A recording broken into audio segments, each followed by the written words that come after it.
Imagine for a second that you are an apex predator, Yeah. like absolute top of the food chain. Right, completely untouchable. Exactly. You have this power to travel instantaneously as pure energy. You hunt in absolute shadows. And physically, you have strength that just completely defies logic. Yeah. And you're immortal for all practical purposes. You've lived for 3 centuries just watching empires rise and fall. 300 years is a lot of history to witness. It really is. Right. So, I mean, why on earth are you spending your Tuesday mornings carefully forging real estate documents? Right, or sipping really mediocre diner coffee in suburban Massachusetts. It just doesn't make any sense. Well, it is a profound contradiction, I'll give you that. And it actually strikes at the very heart of what makes survival so complicated. Because surviving physically is one thing. Exactly. But surviving psychologically, maintaining an identity when your fundamental nature has been violently altered, that's an entirely different battle. It really is. And welcome to this deep dive. Today, we are taking you on a journey into the mechanics of identity, trauma, and, well, monstrosity. We've got a truly fascinating stack of sources for this one. We do. We are examining the prologue and the first 9 chapters of Amelia Atwater-Rhodes' novel, In the Forests of the Night. Which is part of the Den of Shadows Quartet. Right. And to frame the psychological landscape of this story, we're also weaving in the existential questions from William Blake's iconic poem, The Tiger. It is such a phenomenal pairing of texts. I mean, we're looking at a supernatural narrative, sure, but we're using it as a case study for some incredibly grounded, universally human questions. Like the cages we build for ourselves. Exactly, and how we cope when our entire sense of self is just completely shattered. So here is the central question for you to keep in mind as we navigate this deep dive. Yeah. What happens when you are forced to become a lethal predator against your will, yet you retain your entirely human mind? It's a heavy question. It is. Okay, let's unpack this. Let's look at Risika, our 300-year-old protagonist who embodies this exact paradox. Well, when we meet Risika in the present day, the text is very deliberate in how it sets her up. Oh, completely. She totally upends the traditional brooding folklore of the vampire. Yeah, the classic Dracula vibes are just gone. Right. She lives in Concord, Massachusetts, and she specifically chooses it because of its historical weight. She actually actively despises those modern, quickly built plaster and paint towns. Because they lack permanence. She needs something grounded. The myth-busting in these early chapters is just fantastic because it establishes the biological rules of this universe right away. Like the coffin thing. Yes. She doesn't sleep in a coffin. She has a completely normal bed with scarlet covers and blackout curtains. Which makes sense. And holy water has absolutely no effect on her. None at all. She even wears a silver ring with a garnet stone, establishing that silver isn't a weakness either. And my personal favorite detail is the garlic. She doesn't have some mystical, supernatural aversion to garlic. She just hates being near it because her physical senses have been dialed up to such an extreme degree. Like her sense of smell is 20 times stronger than a bloodhound's. Exactly. So garlic is just an overwhelming sensory assault. It's a highly practical, physiological explanation for a supernatural myth. It really is. But what's fascinating here is how the text uses these physical details to highlight her psychological state. Right, because physically she is terrifying. She is. The text describes her with old gold hair and eyes that have been pitch black since the exact moment she died. And when she looks in a mirror, her reflection doesn't vanish. It just appears hazy. Like mist. She is entirely a creature of the shadows. Which brings me right back to that diner in Concord. Ah, the coffee shop. Yeah, here's where I have to push back on her logic a bit. If she is this incredibly lethal hunter who can literally shapeshift into a hawk. An apex predator. Right, at the absolute top of the food chain. Why is she going through the tedious bureaucratic motions of faking paperwork to inherit houses from wealthy elderly couples? Just to maintain a cover identity, yeah. And why does she go to a local coffee shop right when it opens, sit in the corner under the alias Elizabeth, and buy a coffee she doesn't even intend to drink? Just to watch the morning commuters. Yeah. It seems completely counterintuitive for a predator of her level. Well, to understand that mechanism, we have to look really closely at the prologue. Okay. The book opens with Risika standing at a zoo looking at a captive Bengal tiger named Tora. Right, I remember that scene. Risika observes the tiger pacing behind steel bars, and she pities the animal. She thinks about how cruel humans are to cage something so wild and passionate. Yeah, she relates to the predator aspect. She does. But the profound irony, and honestly the thematic core of the text, is that Risika is trapped in a cage of her own making. Oh, wow. Yeah. It's a cage constructed entirely of lingering human habits. Ah, so the paperwork, the fake names, the morning coffee ritual, these aren't just practical disguises. No, not at all. They are psychological anchors. She performs these deeply mundane rituals because she is a creature of dual nature. A human mind in a monster's body. Exactly. She has the brutal, lethal, biological imperatives of a hunter, but she is trapped with a human's mind, a human's memory, and profoundly, a human's loneliness. She watches the commuters because she's desperately trying to hold on to the echo of the human girl she used to be. That's exactly it. You know, you listening right now have probably experienced a much milder version of this in your own life. Oh, absolutely. Think about a time when you went through a massive life transition, maybe moving to a brand new city where you knew no one, or starting a totally daunting new job. It's disorienting. Right, and often we cling to tiny, mundane routines from our past, just to remind ourselves of who we are when everything else feels alien. Risika is doing exactly that, just on a 300-year immortal scale. It's basically an extreme coping mechanism. Precisely. She is trying to bridge the cognitive dissonance between the monster she physically is and the human she mentally remembers being. But that desperate need to feel human only really makes sense when we understand exactly how that humanity was violently ripped away from her. Because it wasn't a choice. No, the narrative doesn't just leave us guessing. It pulls us straight back to the year 1701. Long before she was the terrifying predator named Risika. Right. She was a 17-year-old girl named Rachel Weatere. And this transition in the text is so crucial. We move from modern-day Massachusetts to a deeply religious, highly superstitious New England settlement at the dawn of the 18th century. A completely different world. It is a psychological landscape defined entirely by the fear of damnation, witchcraft, and the literal presence of the devil. And Rachel is depicted as a completely ordinary girl, save for one striking physical trait. She and her twin brother, Alexander, both share exotic honey-gold eyes inherited from their mother. But while Rachel is ordinary, Alexander is absolutely burdened by the supernatural. Heavily burdened. He is manifesting terrifying powers that he just cannot control. Telepathy, telekinesis, pyrokinesis. He can read minds, move physical objects, and conjure fire. And we have to consider how dangerous that is in this setting. Yeah, he's not just a teenager with angst.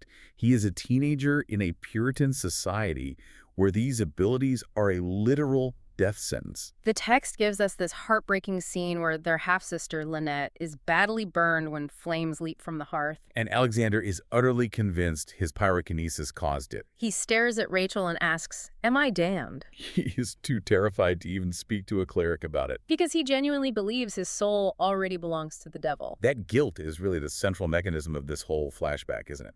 It is. Alexander's religious guilt isn't just a character trait.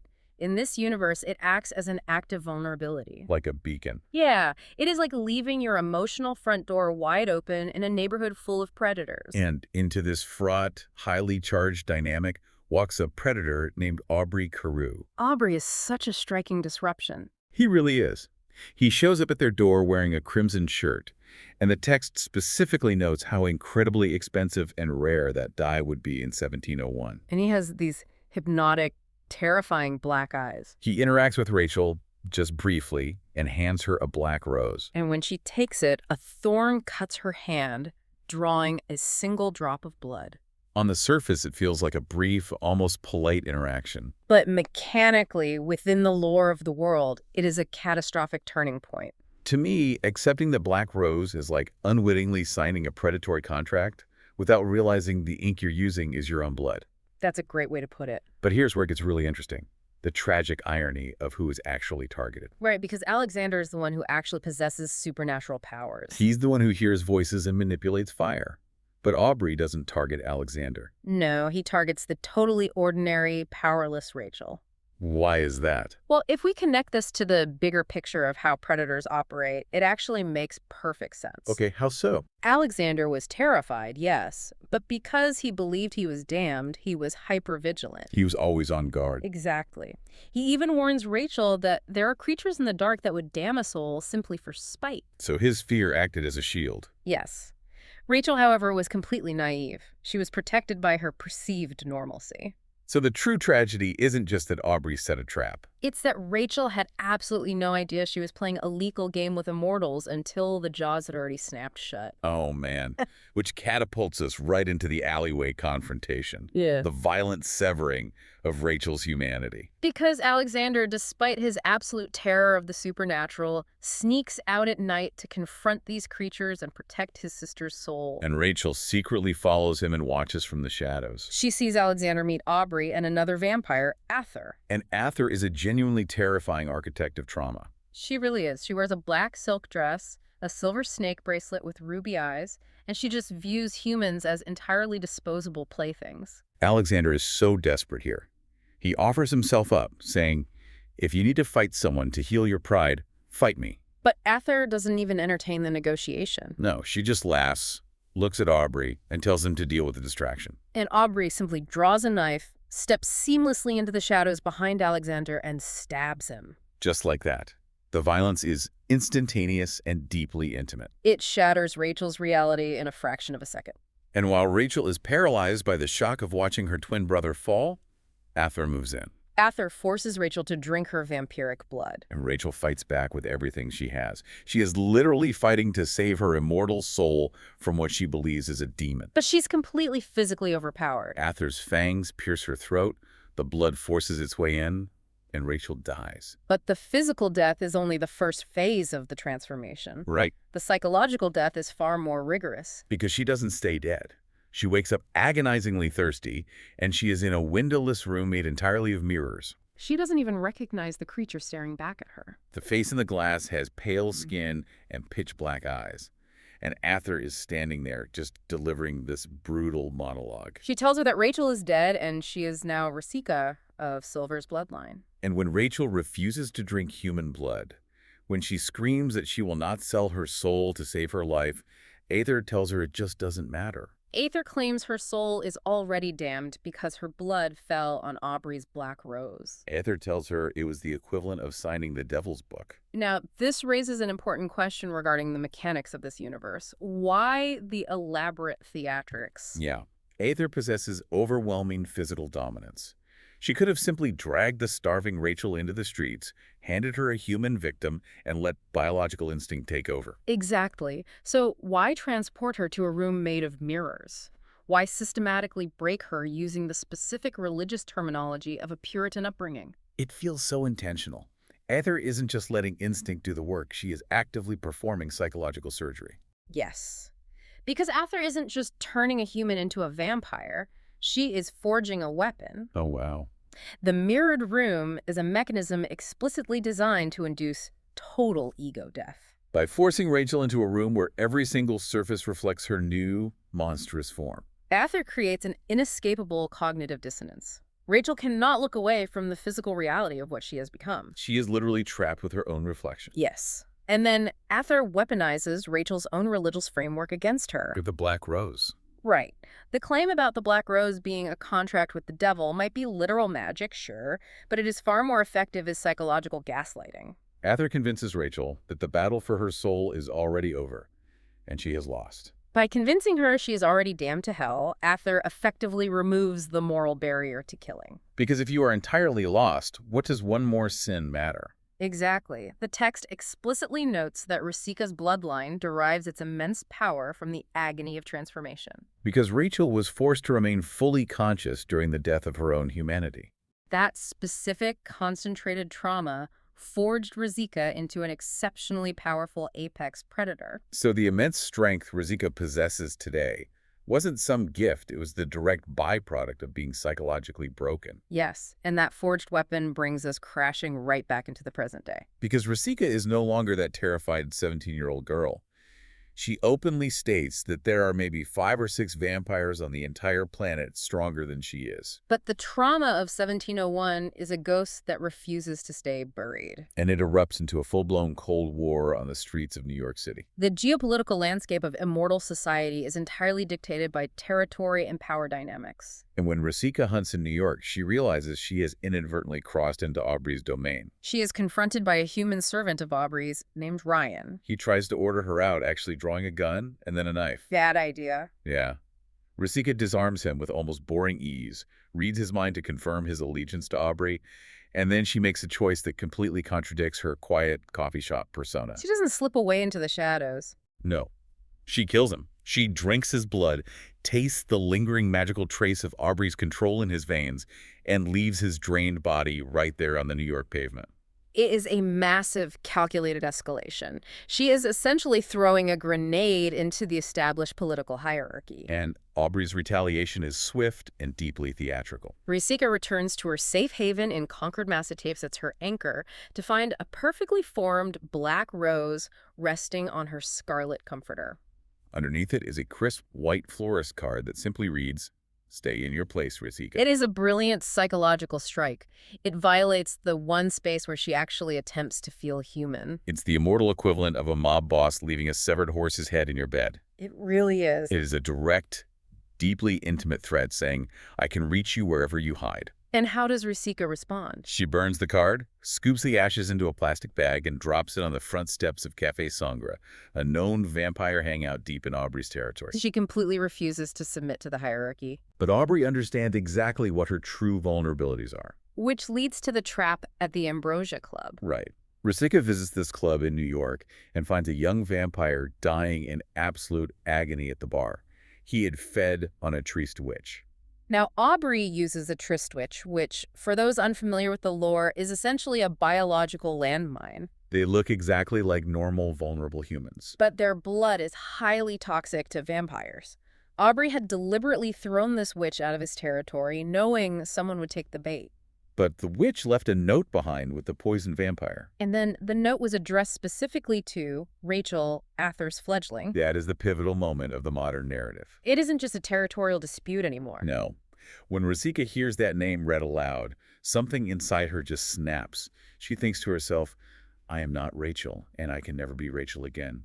Rachel is dead." Because Aubrey isn't just threatening her life, he is actively attacking her identity. By addressing her as Rachel. He is attempting to forcibly reduce her back to the helpless, terrified 17-year-old girl who stood paralyzed in an alleyway while her twin brother was murdered. He is trying to force her back into that specific psychological box. And she violently rejects the box. She returns to her lawn in Massachusetts to find yet another one of Aubrey's servants trespassing. She physically pins him to the wall and gives him a message to take back to his master. She declares that she will hunt wherever she wishes, and she will kill any of Aubrey's servants who dare to approach her. She acknowledges that this is practically a formal declaration of war. A war against a creature she admits she fears more than anything else on Earth. And a war she might not survive. But she declares it anyway. Which brings us to the core behavioral question.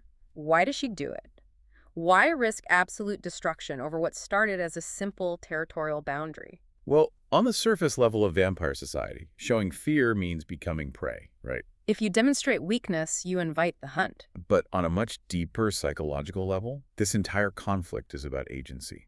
Exactly. Her near challenge to Aubrey on her lawn is her asserting her right to exist. It is her violently proving to Aubrey, and honestly, more importantly to herself, that the helpless girl named Rachel truly is dead. And the predator named Risika will never be caged by anyone ever again. So what does this all mean? We've traced an incredible, brutal journey today. From a frightened, deeply religious human girl in 1701. A girl who thought simply accepting a flower might damn her soul forever. To seeing her systematically broken and reforged into an apex predator playing a high-stakes, deadly game of chess in modern New York. Wild, and for you listening to this, the mechanics of this story carry a very real weight. Obviously, you aren't fighting a turf war with immortal creatures of the night. Hopefully not. But Risika's struggle to reconcile who she was with who she has been forced to become is profoundly relatable. How often do the past traumas we endure or the rigid labels that other people force upon us become the very cages we trap ourselves inside? We sit in our own metaphorical coffee shops, holding on to habits that no longer serve us just because they feel familiar. Yet, as Risika's evolution demonstrates, the fires that burn away our old identities don't just leave ashes. No, they don't. Surviving that ego death, surviving that trauma, can become the exact source of our most unyielding, immense strength. We are not just the things that happen to us. We are the weapons we forge from the wreckage. It is a delicate, often painful balance between what the world makes us to be and what we ultimately choose to be. Beautifully said. And I want to leave you with a final thought to mull over regarding that balance. We began this analysis by invoking William Blake's poem, The Tiger. Right. Throughout that poem, Blake marvels at the terrifying symmetry and lethal perfection of the predator. But he ultimately asks the creator a haunting question. Did he who made the lamb make thee? It is a profound question of creation, duality, and morality. If a human mind, a mind fully capable of deep empathy, of complex memory, of profound love and loneliness, is violently forced into the biological architecture of a monstrous predator whose morality truly applies, are you ultimately defined by the lethal predatory instincts you were cursed with, the claws and the fangs that society sees? Or are you defined by the quiet, intensely human choices you make in the dark when you are the one holding the power of life and death in your hands?